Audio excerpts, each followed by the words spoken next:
नमस्कार, मी लाघवी ओम सावंत बुलेटिन मध्ये आपलं स्वागत करते। एक नजर महाफास्ट न्यूज 100 वर। अर्ध्या महाराष्ट्रामध्ये लॉकडाऊन उठवणार असून 18 जिल्ह्यातले सर्व निर्बंध हटवण्यात आले आहेत। सोमवारपासून 18 जिल्ह्यांमधला कारभार सुरळीत सुरू होणार आहे।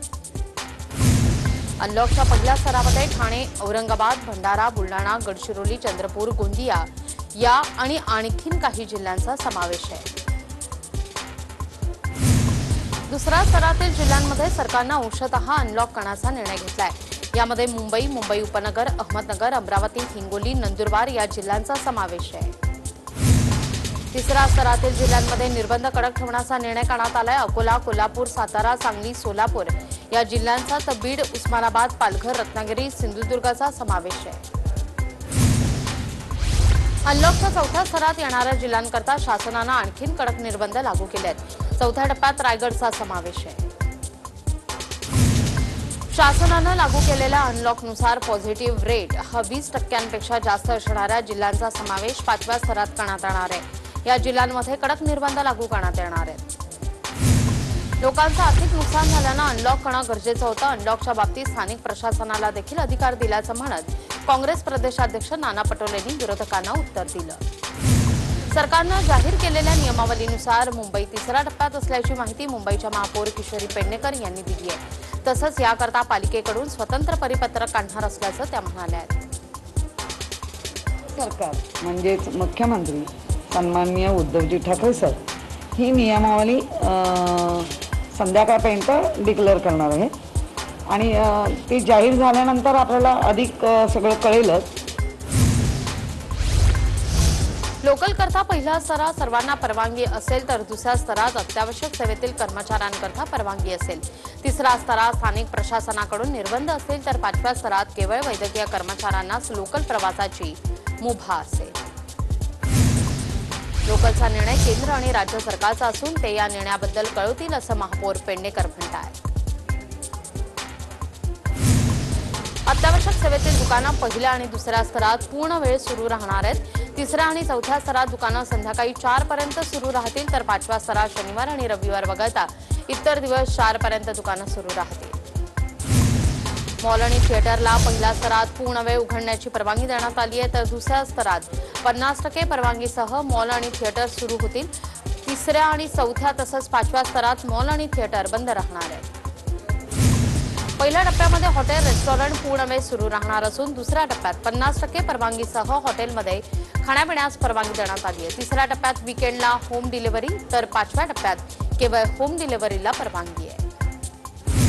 पहिल्या आणि दुसऱ्या स्तरामध्ये कार्यालयामध्ये 100% उपस्थितीची परवानगी देण्यात आली आहे। तिसऱ्या स्तरात 50% तर 25%, चौथ्या स्तरात आणि पाचव्या स्तरात 15% उपस्थितीला प्राधान्य आहे। लग्न समारंभाकरता पहिल्या स्तरात कोणतेही निर्बंध नाही तर दुसऱ्या टप्प्यात केवळ 100 लोकांना परवानगी देण्यात आली आहे। तिसऱ्या टप्प्यात 50 तर चौथ्या स्तरात 25 आणि पाचव्या स्तरात केवळ कुटुंबियांच्या उपस्थितीत लग्न सोहळा पार पडेल।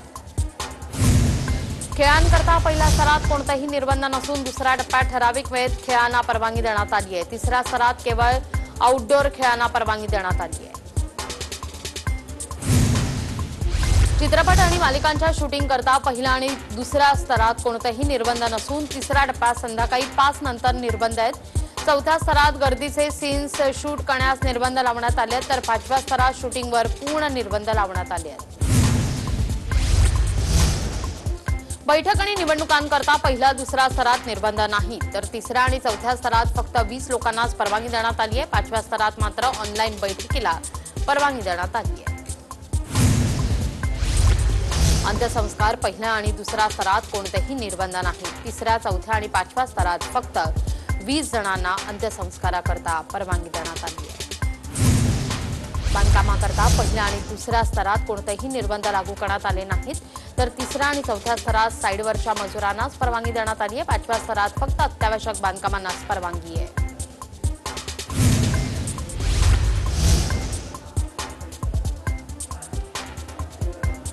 शेती आणि शेती संबंधित कामांकरता पहिल्या दुसऱ्या कोणतेही निर्बंध नाहीयेत तर तिसऱ्या स्तरात संध्याकाळी 4 पर्यंत परवानगी देण्यात आली आहे। चौथ्या आणि पाचव्या स्तरात सोमवार ते शुक्रवारी संध्याकाळी 4 पर्यंत शेतीला परवानगी देण्यात आली आहे. ई कॉमर्स सेवेकरता पहिल्या 3 स्तरात कोणतेही निर्बंध लावण्यात आलेले नाहीत, तर चौथ्या आणि 5व्या स्तरात मात्र फक्त अत्यावश्यक वस्तूंकरता परवानगी आहे. जमावबंदी संचारबंदी करता पहिल्या स्तरात कोणतेही निर्बंध नसून दुसऱ्या टप्प्यात मात्र जमावबंदी लागू असणार आहे. तिसऱ्या स्तरात संध्याकाळी 5 पर्यंत राहणार असून चौथ्या आणि 5व्या स्तरात संचारबंदी कायम असेल. जिम सलून आणि ब्युटी पार्लर करता पहिल्या स्तरात कोणतेही निर्बंध लावण्यात आलेले नाही. दुसऱ्या स्तरात मात्र 50% उपस्थिती राहणार आहे. अपॉइंटमेंट अनिवार्य असेल. तिसऱ्या स्तरात जिम सलून ब्युटी पार्लर संध्याकाळी 4 पर्यंत सुरू ठेवण्यास परवानगी आहे. दरम्यान यावेळी एसीचा वापर करता येणार नाही. जिम सलून आणि ब्युटी पार्लरमध्ये चौथ्या स्तरात केवळ लस घेतलेल्या ग्राहकांनाच परवानगी मिळणार आहे, तर एसीचा वापर या ठिकाणी करता येणार नाही. 5व्या स्तरात सलून पार्लर जिम बंदच राहतील. सार्वजनिक वाहतूक सेवेवर पहिल्या स्तरात कोणतेही निर्बंध नाही, तर दुसऱ्या आणि तिसऱ्या स्तरात 100% मुभा असेल. उभ्यानं प्रवास करण्यावर निर्बंध आहेत. चौथ्या आणि 5व्या स्तरात 50% मुभा देण्यात आली आहे. दरम्यान सरकारनं आखलेल्या नव्या नियमावलीत मंदिराविषयी कोणताही निर्णय घेतलेला नाही. कोणत्याच टप्प्यात मंदिरांचा समावेश नसून त्यावर कोणताही निर्णय झालेला नाही. सरकारची भूमिका मंदिरांविरोधी असून वारकरी आणि मंदिरांबद्दल सरकारमध्ये अनास्था दिसत असल्याची टीका भाजप नेते प्रवीण दरेकरांनी केली. मुंबईत आयोजित पत्रकार परिषदेत ते बोलत होते. ठाकरे सरकारच्या कामगिरीवर आम्ही खुश नाही. ठाकरे सरकारचं काम निराशाजनक असल्याचा आरोप रामदास आठवले यांनी केला आहे.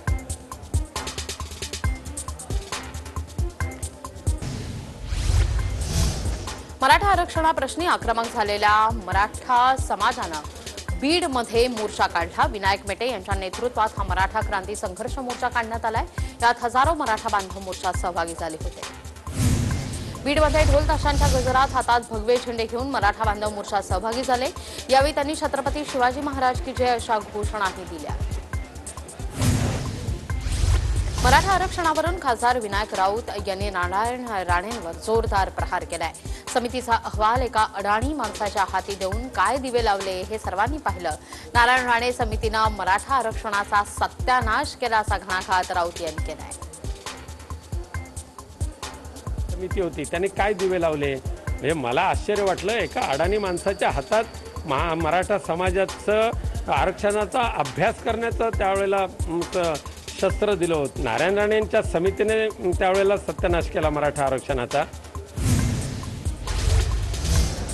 आरक्षणाच्या नावे जे आंदोलन करतायत ते मराठा प्रश्न चिघळवण्याचं काम करतायत असा टोला खासदार विनायक राऊत यांनी मेटेंना लगावलाय. तसंच संभाजीराजेंनी घेतलेली संयमाची भूमिका योग्यच असल्याचं राऊत म्हणाले.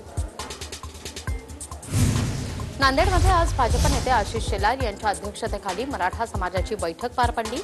या बैठकीत आरक्षणाकरता पुढील धोरणावर चर्चा करण्यात आली आहे. शिवराज्याभिषेक सोहळ्याच्या पार्श्वभूमीवर किल्ले रायगडाच्या पायथ्याशी पोलीस बंदोबस्त तैनात करण्यात आलाय. यावेळी रायगडाकडे जाणाऱ्या रस्त्यांवर प्रवेशबंदी करण्यात आली आहे. काँग्रेसनं स्वबळावर मोदींचा पराभव करावा. आम्ही नक्कीच त्यांच्या पाठीशी उभे राहू. नाना पटोलेंचा आमच्या शुभेच्छा आहेत असं संजय राऊत यांनी म्हटलंय. भूमिका घेतलेली आहे स्वतंत्रपणे स्वबळावर लढण्याची आणि जिंकण्याची, त्यांनाही मी शुभेच्छा देतो. जर नरेंद्र मोदी आणि त्यांच्या पक्षाचा पराभव करण्याची ताकद स्वबळावर काँग्रेस पक्षाने निर्माण केली तर नक्कीच आम्ही त्यांच्या पाठीशी उभे राहू. खेडसारख्या घटनांमुळे कटुता निर्माण होत असून याकरता राष्ट्रवादीच्या वरिष्ठ नेत्यांवर खापर फुडलेलं नाही असं राऊत यांनी म्हटलं. तसंच याच अजितदादांनी या प्रकरणी लक्ष घालावं असं देखील ते म्हणतात. खेड पंचायत समिती सभापती पदाच्या वादावरून पुन्हा एकदा खासदार संजय राऊत यांनी वक्तव्य केलंय. महाविकास आघाडीत आपणच समन्वय ठेवला पाहिजे असं खासदार संजय राऊत यांनी म्हटलंय. महाविकास आघाडीमध्ये आपण एकमेकांचे समन्वय ठेवला पाहिजे आणि एकमेकाच्या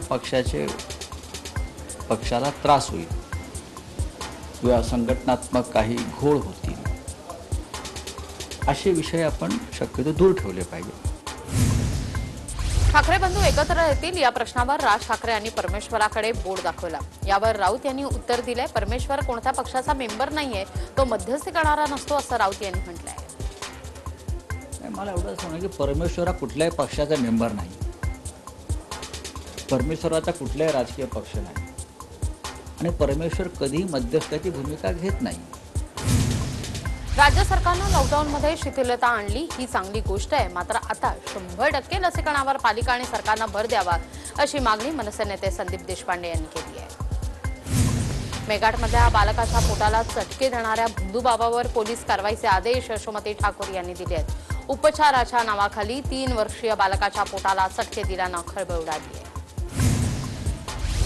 नीरव मोदी आणि मेहुल चोक्सी हे दोघेही गुजरातचे असून मोदींशी त्यांचे चांगले संबंध असल्यानंच दोघांवर देखील कारवाई झाली नाही असा आरोप मंत्री हसन मुश्रीफ यांनी केला आहे.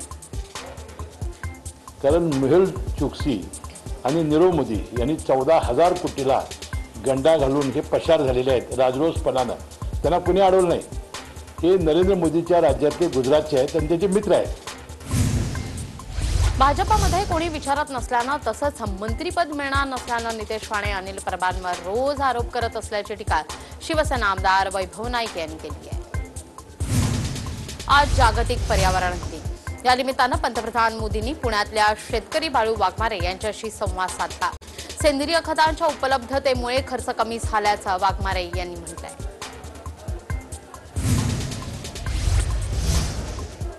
साताऱ्यामध्ये शिवसमर्थ मल्टीस्टेट क्रेडिट सोसायटी लिमिटेडच्या वतीनं पानमळेवाडीत सर्व सुविधांनी युक्त कोविड सेंटर उभारण्यात आलंय. कोविड सेंटरमध्ये आयसोलेशनची उत्तम सुविधा आहे, तज्ज्ञ डॉक्टर आहेत, मोफत औषधोपचार, मार्गदर्शन, रुग्णांना योग, व्यायाम, प्रशिक्षण, मनोरंजनासह विविध सोयी सुविधा उपलब्ध आहेत.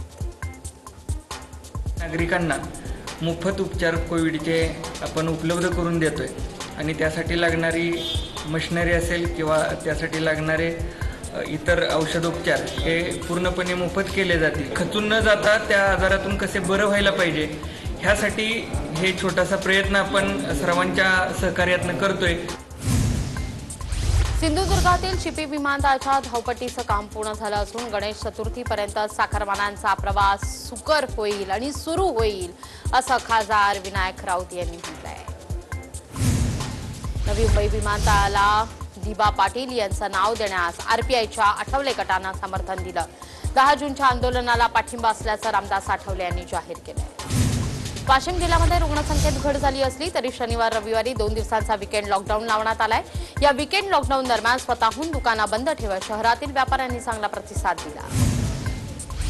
लासलगावात कोरोनामुळे विकेंड लॉकडाऊन लावण्यात आलाय. मेडिकल दुकानं वगळता सर्व आस्थापना बंद ठेवून नियमांचं काटेकोर पालन करण्यात आलंय. येवल्यातील नागरिकांनी प्रशासनाच्या आदेशाला केराची टोपली दाखवलेली आहे. विकेंड लॉकडाऊन असतानाही दुकानं खुली असून खरेदी करता गर्दी होतीये. नाशिकमधील बाजारपेठा आज पूर्णतः बंद असणार आहेत. विकेंडमध्ये बाजारपेठा बंद राहणार असल्या तरी काही नागरिक बाजाराच्या नावाखाली घराबाहेर पडतायत. कोल्हापूर जिल्ह्यामध्ये मान्सूनपूर्व पावसानं शेतकऱ्यांनी पेरणीपूर्व मशागतीची कामं पूर्ण केली आहेत. त्यानंतर आता बियाणं खरेदी करता शेतकऱ्यांनी सेवा केंद्रावर लाईन लावल्याचं पाहायला मिळत आहे. वसईमध्ये सिरेझो 11 फिटनेस ही व्यायामशाळा सील केली गेलेली आहे. यापूर्वी 3 वेळा कारवाई केल्यानंतर व्यायामशाळा सुरू असल्याचं महापालिकेनं कारवाई केली. पालघरमध्ये वाळू माफियांचा धुमाकूळ सुरू आहे. ग्रामस्थांनी अवैध वाळू उपसा करणाऱ्या बोटींना पकडून प्रशासनाच्या ताब्यात दिल्यानंतर गुन्हा दाखल करण्यात आला आहे. नाशिकच्या गोदावरी नदीला प्रदूषणाचा फटका बसलेला आहे. नदीचं पाणी फेसाळलेलं पाहायला मिळत आहे. शहरापासून काही अंतरावर नदीच्या पाण्यात मोठा फेस तयार झाला आहे. नांदेडच्या अर्धापूर तालुक्यातील कामठा शिवारात ढगफुटी सदृश्य पाऊस झाला. या पावसाचं पाणी घरात शिरून अनेक घरांचं नुकसान झालेलं आहे. मालेगाव शहर परिसरामध्ये मान्सूनपूर्व पावसाच्या सरी बरसलेल्या त्यामुळे सखल भागात पाणी साचलंय. वाशिम जिल्ह्यात अकोला हैदराबाद राष्ट्रीय महामार्गाचं चौपदरीकरणाचं काम अतिशय संथ गतीनं सुरू आहे. पावसानंतर अनेक ठिकाणी रस्ते चिखलमय झाल्याचं पाहायला मिळत आहे. सांगलीमध्ये पेट्रोल आणि डिझेल दरवाढीच्या निषेधार्थ केंद्र सरकारच्या विरोधात सांगली शहर आणि जिल्हा युवक काँग्रेसच्या वतीनं आंदोलन करण्यात आलंय. यावेळी सरकारचा निषेध झालाय.